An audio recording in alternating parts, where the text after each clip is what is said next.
ভারতীয় মিডিয়া সহ যারা গুজব ছড়াচ্ছে সত্যতা যাচাইয়ে তাদের বাংলাদেশে আমন্ত্রণ জানিয়েছে প্রধান উপদেষ্টার প্রেস সচিব শফিকুল আলম।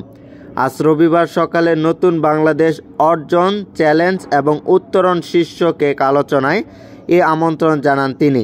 প্রেস সচিব বলেন, বাংলাদেশ আফগান হয়ে যাচ্ছে বলে অনেকেই প্রোপাগান্ডা চালাচ্ছে। তাদের এ দেশের মানুষের সাথে কথা বলে বিভ্রান্তি দূর করা উচিত।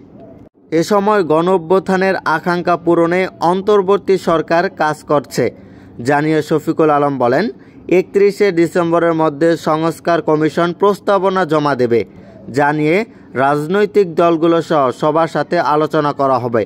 সংস্কার শেষেই নির্বাচন হবে। সরকার সঠিক মানুষের হাতে সঠিক দায়িত্ব তুলে দেওয়ার কাজ করছে উল্লেখ করে তিনি বলেন, রাজনৈতিক অবস্থা, ব্যাংকিং ব্যবস্থা এবং আইনশৃঙ্খলা পরিস্থিতির উন্নতি হয়েছে। প্রিয় দর্শক, দেশ এবং বিদেশের সকল খবর সবার আগে পেতে আমাদের চ্যানেলটি সাবস্ক্রাইব করুন। Moniruzzaman, MS news 24 hours.